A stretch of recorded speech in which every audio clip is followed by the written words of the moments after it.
This is from the National Review Online, albeit a conservative publication. But here's what they say. They say someone who wrote a positive biography about McCain being chosen to moderate a debate is analogous to having Gwen Ifill go on and do this debate. Howie Kurtz follows this. He's the media critic for the Washington Post. National Review saying, you know what? This would be akin to having John McCain being hosted in or moderated in a debate by someone who wrote a biography about him. Is that fair? Is that right? You know what I've got here, Rick?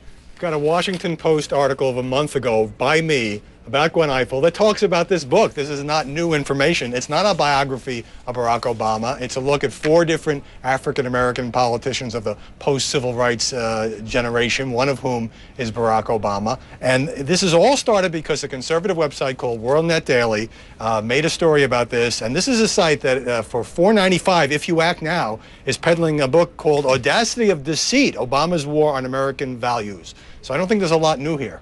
I guess we need to talk about exactly what the book is going to be and whether there's... Here's a question that comes up, Howie. Whether we look at this in terms of something that she's trying to promulgate, Barack Obama's candidacy, or not, some would argue that she stands to gain financially by his winning.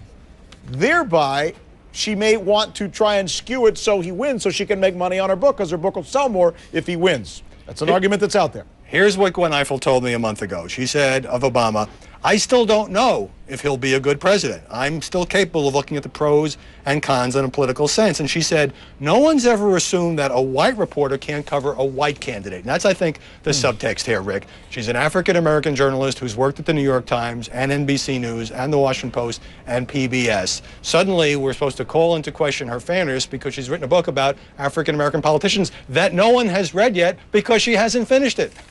The book is entitled Breakthrough, Politics and Race in the Age of Obama.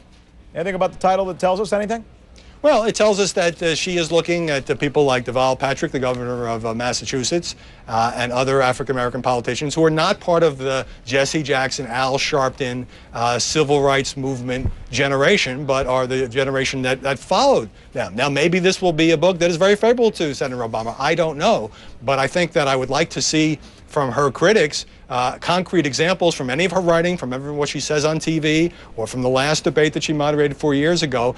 That makes her fair game. We're certainly free to scrutinize her record as the moderator of this debate, but to try to hang her for a book that hasn't even been published yet strikes me as a bit of a stretch and politically timed. Yeah, all we have is a title at this point. We don't have any excerpts from the book where she says, I am going to vote for Barack Obama, or anything of that ilk. You know, what's interesting about this, though, is the reaction that it's getting so far. So will that reaction and all this publicity, we're only 2 days before this thing happens, do you expect or do you know if she will mention it at some point and say, I want to know this is on the record. Yes, I'm writing a book. It has nothing to do with what I'm doing. Will it affect her performance in any way? I don't know whether she'll mention it. I don't know whether this is all bothering her. Certainly, it's hit the echo chamber. Drudge's report had a big headline. Rush Limbaugh has talked about it. This strikes me as an effort to kind of spin away in advance the results of the debate in which Governor Sarah Palin may or may not do well. Certainly, her supporters hope she does well, better than she did with Katie Couric. I think after the debate, I and everybody else will be free to rip Gwen Ifill apart if we think that she hasn't been fair. But again, to gin up this level of controversy on the basis of a book title strikes me as a stretch. And one final thing. You mentioned timing a little while ago. What's the point you're trying to make about the timing of this? That this is a book that's been listed on Amazon for months, that I wrote about a month ago. In other words, this isn't some shocking new revelation. This is something that was tossed into the conservative echo chamber 1 day before this vice presidential debate, obviously in an effort to raise questions about Ifill's impartiality. Machiavellianism, maybe in the middle of a debate from one side or the other? Not that that would ever happen, of course. Don't answer that. Howie, thanks so much. I appreciate you being on. Interesting subject, and it's certainly